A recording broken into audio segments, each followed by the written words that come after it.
सुनो राजन, बहुत समय पहले लंका का शक्तिशाली राजा रावण अपने बल, ज्ञान और घोर अहंकार के लिए प्रसिद्ध था। लेकिन उसके जीवन में कुछ ऐसे श्राप मिले जिन्होंने धीरे धीरे उसके विनाश का मार्ग बना दिया। पहला श्राप, नंदी का श्राप। एक बार रावण अहंकार में आकर शिव के कैलाश पर्वत को उठाने लगा। तब शिव के गण नंदी ने उसे रोका, पर रावण ने नंदी के वानर जैसे रूप का मजाक उड़ा दिया। ये सुनकर नंदी क्रोधित हो गए और बोले, हे रावण, जिन वानरों का तू उपहास कर रहा है वही वानर एक दिन तेरे विनाश का कारण बनेंगे। दूसरा श्राप, राजा अनारण्य का श्राप। कुछ समय बाद रावण ने इक्ष्वाकु वंश के राजा अनारण्य से युद्ध किया और उन्हें पराजित कर दिया। मरते समय राजा अनारण्य ने कहा, मेरे ही वंश में जन्म लेने वाला एक राजकुमार एक दिन तेरी मृत्यु का कारण बनेगा।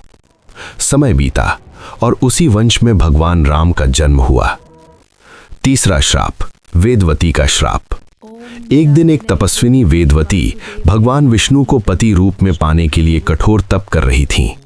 रावण ने उनका अपमान किया। तब वेदवती ने अग्नि में प्रवेश करते हुए कहा, मैं अगले जन्म में जन्म लेकर तेरे विनाश का कारण बनूंगी। कहा जाता है कि वही आगे चलकर सीता माता के रूप में प्रकट हुई। चौथा कारण, नलकूबर का श्राप। एक बार स्वर्ग की अप्सरा रंभा कहीं जा रही थीं, तभी रावण ने उन्हें जबरदस्ती रोक लिया। जब ये बात नलकूबर को पता चली तो उन्होंने क्रोधित होकर श्राप दिया कि यदि रावण किसी स्त्री को उसकी इच्छा के विरुद्ध स्पर्श करेगा तो उसका सिर 60 टुकड़ों में फट जाएगा। इसी श्राप के कारण रावण ने कभी सीता माता को स्पर्श नहीं किया। पांचवा कारण, ब्रह्मा के वरदान की सीमा। उधर रावण ने घोर तपस्या करके ब्रह्मा से वरदान प्राप्त किया कि देवता, दानव और यक्ष उसे नहीं मार सकेंगे। लेकिन अहंकार में उसने मनुष्य और वानरों से सुरक्षा नहीं मांगी और यही उसकी सबसे बड़ी भूल बन गई। अंततः वही हुआ, वानरों की सेना ने राम की सहायता की और राम के हाथों रावण का अंत हुआ। अब प्रश्न ध्यान से सुन। हे राजन, क्या रावण का विनाश केवल इन श्रापों के कारण हुआ या उसके अपने अहंकार और कर्म ही उसके पतन का कारण बने?